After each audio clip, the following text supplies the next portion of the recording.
Hello，大家好，我係美玲啊。咁大家咧不嬲都知道我係一個好中意食茶餐廳嘅人嚟嘅。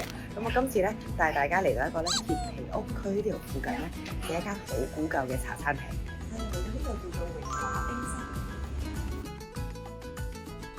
佢哋呢啲咁樣嘅卡位嘅木台凳，好似用咗好多年咁啊！大家有冇留意到呢個係咧佢哋1962年開張嘅時候咧寫嘅呢一個祝賀嘅 banner 啦。喺度炒蛋都唔得。後面呢一度咧就係佢哋嘅廚房嚟㗎啦。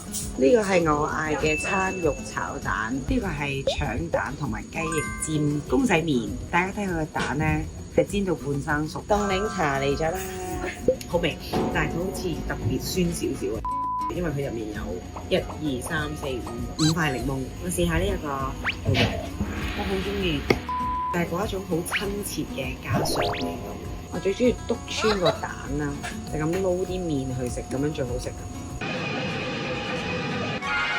我試下佢嘅雞翼尖先，因為我見到呢度好多人都嗌㗎，可能係佢哋嘅招牌菜嚟㗎。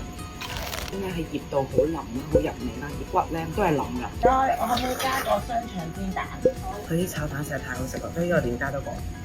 榮華冰室嘅歷史我同大家講講啦，佢就喺1962年開業㗎啦，咁到咗而家咧，其實就係子承父業咁，佢個仔咧就喺後面做嗰個叔叔啦，繼續喺度煮嘢食嘅。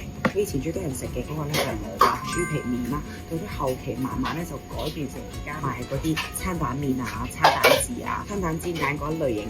同埋呢度以前有好多瓷泥廠啊同埋礦場嘅，咁所以咧好多嗰啲工人咧就會收工啊、飯點啊、3點3嘅時候咧會過嚟呢度食嘢嘅。呢個就係我哋嘅雙腸煎蛋啦。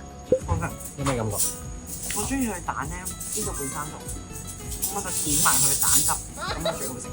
賣家唔該，唔該。83。